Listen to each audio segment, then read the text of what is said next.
তাইলে আজকে আপনারা বাবারা বুঝতে শিখেন, নবী সাল্লাল্লাহু আলাইহি ওয়াসাল্লামের সৌন্দর্য কেন ছেড়ে দিলেন? দাড়ি কাটলেন কেন? কেন দাড়ি কাটলেন? এই পৃথিবীতে গত 1450 বছরের ভিতরে পৃথিবীর ইতিহাসের কোনো বুদ্ধিজীবী, কোনো পণ্ডিত, কোনো গবেষক, কোনো দার্শনিক, কোনো বিবেকবান ব্যক্তি, একেবারে হিন্দু, বৌদ্ধ, ইহুদি, খ্রিস্টান, এমনকি নাস্তিক, মুরতাদ, মানে যে আল্লাহরে মানে না, সৃষ্টিকর্তাও মানে না, এমন কোন বেঈমানও এই পৃথিবীতে খোদার কসম আজকের এই দিন পর্যন্ত কোনো যুক্তি দিয়া প্রমাণ করতে পারে নাই, বলে নাই যে দাড়িবিহীন চেহারার মধ্যে সৌন্দর্যের কিছু আছে আলাদা। এটা কি সেটা? এটা কোনো বেঈমানই পর্যন্ত প্রমাণ করতে পারে না।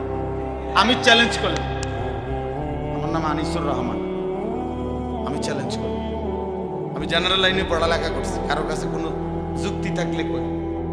কুমিল্লা ভিক্টোরিয়া কলেজ থেকে মাস্টার্স পাস করা, কথা বুঝছেন না? বললেন আপনার কাছে থাকলে বলি, আমি আবার দরকার হলে মেয়েলের মধ্যে বিচার হইব, মেয়েলের বিচার হইব, দরকার চেয়ারম্যান মেম্বার লইয়া বিচার হইব, দরকার হলে জুতার ফিরা দিলেন, কিন্তু আমি প্রমাণ করে দিই দাড়িবিহীন চেহারায় এক ফোঁটা কোনো সৌন্দর্য আছে কিনা, আলাদা কোনো বিশেষত্ব আছে কিনা, এটা পৃথিবীর কেউ বলতে পারে না। তো এটা কেন রাখবো? একটা যুক্তি তো থাকতে হবে, এটার মধ্যে একটা কি আছে? দাড়িওয়ালা চেহারার মধ্যে যুক্তি আছে, যেটা রাসূলুল্লাহ সাল্লাল্লাহু আলাইহি সাল্লামের সৌন্দর্য, আর তিনি যে সবচেয়ে সুন্দর ছিলেন এটা প্রমাণিত, ঠিক কিনা বলেন না? তাহলে এটার উপরে তো আমি যুক্তি দেখাইলাম, প্রমাণ দেখাইলাম, আপনারটার উপরে আপনি দেখান, আপনারটার উপরে আপনি দেখান। যদি বলেন মহিলাদের কাছে সুন্দর লাগে, তা আমরা বেডি ঠিক আছে গা, আমরা কি উদা চিড়া খাই? আমরা বিয়ে করছি না, আমরা দাড়িওয়ালা বেড হইতে সব আমরা বইয়ে বইয়ে বন খাই উদা নাকি? আমরা বউ নাই তো, তাইলে তো কি পয়েন্ট কি? এটার একটা বলে যে না একটা কাজ বেশি করতে পারে, একটা কোনো কাজ কিছুই না, শুধু নফসের অনুসরণ, মনের চাহিদার অনুসরণ বাবা, আর কিচ্ছু না। আমি বারবার অনুরোধ করতেছি ভাই, আমাদের প্রিয় নবী সাল্লাল্লাহু আলাইহি ওয়াসাল্লাম, তিনি আমাদের জীবনের সব ব্যাপারে সর্বোত্তম একমাত্র আদর্শ। তিনি সুন্দর, তিনি শ্রেষ্ঠ, তিনি হাসলেও সুন্দর, তিনি কাঁদলেও সুন্দর, তিনি কথা বললেও সুন্দর, নবী আমার চুপ থাকলেও সুন্দর। নবী সাল্লাল্লাহু আলাইহি ওয়াসাল্লামের শ্রেষ্ঠত্বের চাইতে পৃথিবীতে আর কারো শ্রেষ্ঠত্ব নাই। কাজে আমি যদি সুন্দরী হতে চাই, সুন্দরভাবেই যদি চলতে চাই, তা রাসূলুল্লাহ সাল্লাল্লাহু আলাইহি সাল্লামের সৌন্দর্য, ওনার সুন্নাত, ওনার তরিকা, ওনার চলা ফেরা, ওনার উঠা বসা, ওনার খাওয়া ঘুম, ওনার টয়লেট বাথরুমের আসা যাওয়া, ওনার গোসল, ওনার আহার নিদ্রা, এর চাইতে সুন্দর কোনো নিয়ম আখলাক খোদার কসম আর কারণে ওয়া ইন্নাকা লাআলা খুলুকিন আযীম। আল্লাহ বলছেন সর্বশ্রেষ্ঠ পূর্ণাঙ্গ চরিত্রের সর্বোত্তম উত্তম আখলাক দিয়ে আমি বন্ধু আপনাকে আমি আল্লাহ সাজিয়েছি। কাআন্নাকা কাদ খুলিকতা কামা তাশাউ। হযরত হাসান ইবনে সাবিত একজন সাহাবী ছিলেন, উনি বলছেন যে হে আল্লাহর রাসূল সাল্লাল্লাহু আলাইহি ওয়াসাল্লাম, নবীজির সামনে বলছেন, এরকম মনে ধরেন আপনি বসা আমার পাশে, উনি এরকম মিম্বরে দাঁড়াইয়া নবীজির দিকে তাকাইয়া বলছে, হে আল্লাহর রাসূল, আমার দিল সাক্ষী দেয় আল্লাহ যেন আপনাকে মনের মতো করে বানিয়েছে। ওয়া আহসানু মিনকা লাম তারা কাত্তু আইনি। উনি বলেন আমার এই দুই নয়নে, ওই সাহাবী বলছেন, আমি আপনার চাইতে সুন্দর কাউকে দেখিনি। ওয়া আজমালু মিনকা লাম তালিদিন নিসাউ। এরপরের লাইনে উনি বলছে কবিতা, যে হে আল্লাহর রাসূল, কেন আপনার চাইতে সুন্দর কাউকে দেখি নাই? কেন দেখি নাই?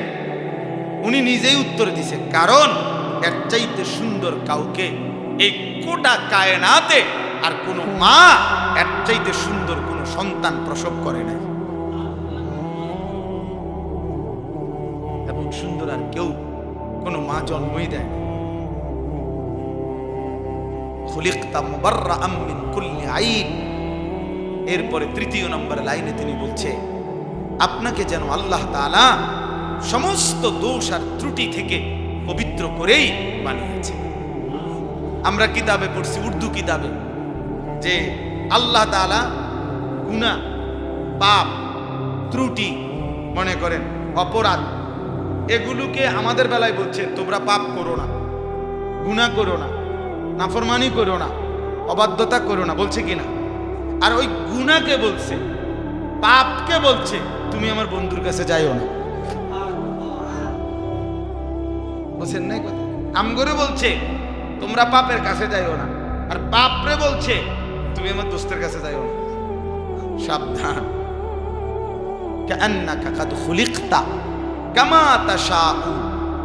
এরপরের লাইন যেটা আগে বলে ফেলছি, অর্থাৎ তিনি চতুর্থ নম্বর লাইনে বলছেন, হে আল্লাহর নবী, মনে হয় আপনাকে আল্লাহ নিজের মনের মতো করে সাজিয়েছেন। তাইলে আজকে আপনারা বাবারা বুঝতে শিখেন, নবী সাল্লাল্লাহু আলাইহি ওয়াসাল্লামের সৌন্দর্য কেন ছেড়ে দিলেন? দাড়ি কাটলেন কেন? কেন দাড়ি কাটলেন? এই পৃথিবীতে গত 1450 বছরের ভিতরে পৃথিবীর ইতিহাসের কোনো বুদ্ধিজীবী, কোনো পণ্ডিত, কোনো গবেষক, কোনো দার্শনিক, কোনো বিবেকবান ব্যক্তি, একেবারে হিন্দু, বৌদ্ধ, ইহুদি, খ্রিস্টান, এমনকি নাস্তিক, মুরতাদ, মানে যে আল্লাহরে মানে না, সৃষ্টিকর্তাও মানে না, এমন কোন বেঈমানও এই পৃথিবীতে খোদার কসম আজকের এই দিন পর্যন্ত কোনো যুক্তি দিয়া প্রমাণ করতে পারে নাই, বলে নাই যে দাড়িবিহীন চেহারার মধ্যে সৌন্দর্যের কিছু আছে আলাদা। এটা কি সেটা? এটা কোনো বেঈমানই পর্যন্ত প্রমাণ করতে পারে না। আমি চ্যালেঞ্জ করলাম, আমার নাম আনিসুর রহমান, আমি চ্যালেঞ্জ করলাম, আমি জেনারেল লাইনে পড়ালেখা করছি, কারোর কাছে কোনো যুক্তি থাকলে কই। কুমিল্লা ভিক্টোরিয়া কলেজ থেকে মাস্টার্স পাস করা, কথা বুঝছেন না? বললেন আপনার কাছে থাকলে বলি, আমি আবার দরকার হলে মেয়েলের মধ্যে বিচার হইব, মেয়েলের বিচার হইব, দরকার চেয়ারম্যান মেম্বার লইয়া বিচার হইব, দরকার হলে জুতার ফিরে দিলেন, কিন্তু আমি প্রমাণ করে দিই দাড়িবিহীন চেহারায় এক ফোঁটা কোনো সৌন্দর্য আছে কিনা, আলাদা কোনো বিশেষত্ব আছে কিনা, এটা পৃথিবীর কেউ বলতে পারে না। এটা কেন রাখবো?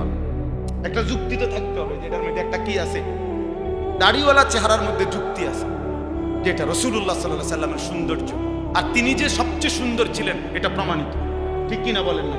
তাহলে এটার উপরে তো আমি যুক্তি দেখাইলাম, প্রমাণ দেখাইলাম, আমনেরটার উপরে আপনি দেখান, আমনেরটার উপরে আপনি দেখান। যদি বলেন মহিলাদের কাছে সুন্দর লাগে, তা আমরা বেডি ঠিক আছে গা, আমরা কি উদাসী খাই? আমরা বিয়ে করছি না, আমরা দাড়িওয়ালা বেড হইতে সব আমরা বয়ে বয়ে বহন খাই ওটা নাকি? আমরা বউ নাই তো, তাইলে তো কি পয়েন্ট কি? এটা একটা বলে যে না একটা কাজ বেশি করতে পারে, একটা কোনো কাজ কিছুই না, শুধু নফসের অনুসরণ, মনের চাহিদার অনুসরণ বাবা, আর কিচ্ছু না, আর কিছুই না। এই জন্য প্রিয় যুবক, বুঝতে শিখো, কমপক্ষে যুক্তিতে আসো, তুমি তর্কই করো, দরকার হলে তর্ক করো, তর্ক করে প্রমাণ করে দাও যে মুসলমানের চুলের চাইতে ইহুদি, খ্রিস্টান, নাস্তিক, মুরতাদ অথবা এই সেলুনের নাম পরিচয়হীন ওই মানুষগুলোর চুল সুন্দর, এর কোনো তর্কতর্কি করতে যুক্তি থাকে সেটা দেখো। বুঝেন না? যে সেলুনের মধ্যে যে চারিদিকে লাগানো থাকে যে কোবাইন না কাটিং, যে চুলগুলা, এগুলো ধরে মূলত সাফাতি কাটিং চুল, অর্থাৎ এর মূল বিষয়টা হইল তারে কোনোখানে আকামে বা কুকামে ধরা খাইছে, চাফাতি দিয়ে কোবাইছে এখানে এখানে ওইখানে, বুঝো না ভাই? তো এই যে কূপ দিছে, যার যেখান দিয়ে সিলাই লাগছে আর হেন্দি আর চুল উঠছে না, হ্যাঁ, এই জন্য এগুলা তারে, এটা তো যুগ যুগ ধরে। তুমি যেই কোন, আমি বাদ দাও, তোমরা একজন বয়স্ক লোককে জিজ্ঞাসা করো, একটা ছেলে বলো যে আগে এরকম এখানে চুল কাটা, এখানে চুল উঠানো, এখানে এই যে চুল, এগুলো আগে গ্রাম অঞ্চলে নিয়ম ছিল, যেই কোনোখানে কোনো আকাম কুকামে ধরা খাইলে এরকম বিভিন্ন খান দিয়ে চুল কাইটটা ছেড়ে দিত। ছিল না এটা? মানুষ দেখলেই বুঝতো তাই না ধরা খাইছে, তাই নাকি ধরা খাইছে নিশ্চয়ই দেখে। এটাই ছিল। আজকের যুবক নিজের টাকা দিয়া নিজে এরকম বিশ্রী চুল কাইটা সে নিজেই নিজেকে প্রমাণ করে যে আমি ধরা খাইছি।